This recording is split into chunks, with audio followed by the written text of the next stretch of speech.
আজকে সকালে বাগান থেকে যে একটা ঝুড়ি বোঝা লড়কায় নিয়ে আছে ঘরে রাখি দিল। কালকে প্লেট জড়ো করে নিলাম, তাই কেলেন পড়ে যাই ম্যানেজারের সাথে একটু গল্প করে নিলাম। গল্প করে নিয়ে ঘরে এসে ভাতটা খেতে নিলাম না, তখন দেখছি জামাইদা চলে এসেছে। কারণ কোন দিকে দাদা কাড়ার হাল দেখিয়েছে তাই দেখতেই যাবো। তাই সবাই মোটর সাইকেলে চাপে চলে এলাম এই কাড়ার হালটা দেখতে। এই যে পার্টি লিবেক তাই চারদিকে ঘুরে ঘুরে দেখিয়ে লিছে।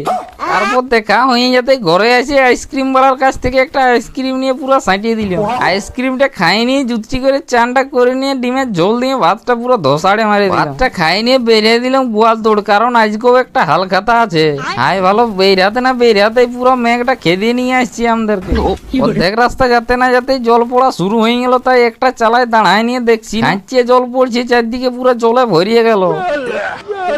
এরা আরো লোকের বস্তা ফস্তা পায়ে চারদিকে বসিয়ে দিয়েছে হেপচকাতে। অনেকক্ষণ জল পড়ার পর ছাড়াই যাতেই পুরো বুখারে নিয়ে চলে এলাম সোজা গোয়াল তোড়ে কাকুটার দোকানে এসে পয়সা দিয়ে নামটা লেখায় ভিডিওটা শেষ করে দিলাম। এরকম চাংড়া ফাটা ভিডিও দেখতে হলে ফলো করো।